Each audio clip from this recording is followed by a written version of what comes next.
ఈ రాష్ట్ర ప్రజల తాలూకా ఏదైతే బెనిఫిట్స్ ఉన్నాయో అవి మీ తాలూకా పొరపాట్ల వల్ల, రాజకీయ నాయకుల తాలూకా పొరపాట్ల వల్ల లాస్ అయిపోతారు. ఈరోజు కేంద్ర ప్రభుత్వం కానీ కంప్లీట్గా ఎగ్నిస్ట్ అయితే ఒక్క ప్రాజెక్ట్ రాదు.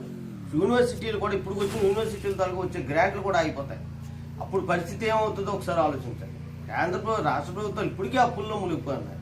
ప్రతి ఒక్కరి మీద 42,000 సుమారుగా అప్పు ఉందని చెప్పేసి గణాంకాలు చెప్తున్నాయి. లక్షల కోట్లు అప్పులు చేస్తున్నారు. మరి వీటికి బాధ్యత ఎవరు వహించాలా?